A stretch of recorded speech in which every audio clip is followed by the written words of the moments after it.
So the first thing you notice when you jump in to playing clans versus inner sphere, think of early sphere invasion, the clans making their way through the inner sphere, pushing their way through the houses, and imagine the first time you encounter these mechs. They've never been seen before. Classification, what is it? It's like a jacked up Marauder or a spaced out Warhammer. And on the tabletop, this idea of balance and narrative, the clan tech is truly a lot more advanced, not only in heat management with double heat sinks, but range, damage, speed. Going against inner sphere, you're going to chew through them very, very fast. Now, this is balanced out by extreme battle value. 8K battle value for clans is like a recon force. It's nothing. 8K inner sphere, even just going mechs before we get into combined arms, infantry and tanks, that's got some bite to it. So at whatever battle value you play, clans versus inner sphere, the inner sphere mechs vastly, or inner sphere vehicles vastly outnumber the clans. And you think you're feeling pretty pumped. You're feeling pretty stoked about this battle. But then the clans chew through you so fast at such a great range, and they try to keep you at range, and they just hit you and hit you and hit you. So from that perspective, it's balanced out with issuing challenges, accepting challenges, force withdrawal. There's some in-game mechanics to allow this idea of a super high-level tech level. I don't even think it's comparable to, say, World War I versus World War II planes. Maybe World War I planes versus late World War II jet planes and other high-tech traditional piston and propeller planes. How do you even combat that? So jumping into this, though, so that's the framework. And it certainly is interesting to explore the clans and explore that aspect of the game, especially later on in the invasion when now the inner sphere starts to refit and rediscover some of those mechs, restoring them to Star League status. When you take your Stalker miniature and play it with the upgraded weaponry and the heat sinks to support that weaponry, it really becomes fearsome.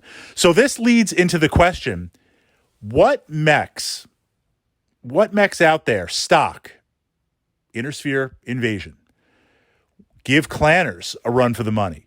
What mechs out there that can go toe-to-toe with clan mechs and really dish out the punishment to the point where this mech, one-on-one, this mech is a threat for the clans? My number one vote, of course, the Awesome. And we see this in every tonnage tier. The Awesome has the armor, it has the range, it has the PPCs. Heat management is surprisingly good. It can take a lot of damage. The fact that it has the PPCs in the center and right torso means when you become a zombie mech and get your arms blown off, you're going to fight to the bitter end.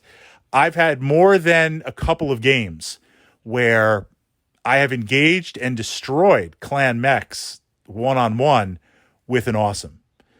I've lost that Awesome. It's been completely destroyed or wrecked to the point, if it was a campaign, there's not much to scrap. A recent game a little while ago that comes to mind, I had one of my Awesomes engaging a vulture, smoking the vulture, and then moving on to engage a summoner and going against that mech. And at one point, the mech had its arms blown off, took an engine hit, took a sensor hit. Sometimes you take a head hit, and usually if it doesn't blow your head off and you roll for crit, you got to look up in the rules, look up in the tech manual in the rule book, like sensor hit. Wow, that's been a while. Exactly does that do? Makes things much harder to hit. So before I even shoot with the one PPC left, I'm pushing the heat. I'm in the iron sights. I don't even have any heads-up display or tactical display. I'm using old iron sights, sighting down the PPC barrel to try to hit.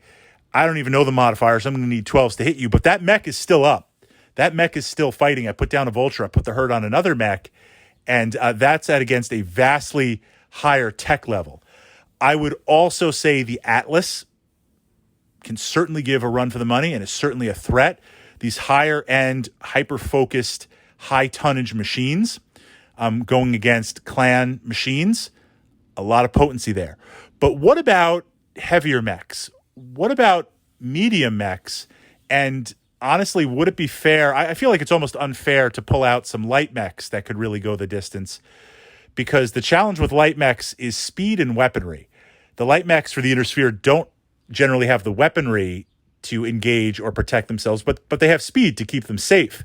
You go up against light clan mechs, they have speed to catch you, and they mount enough stock weaponry to really smoke you. So you can't run away, you can't close the distance, you can't keep those hex modifiers up, so you engage. But what do you have, a medium laser?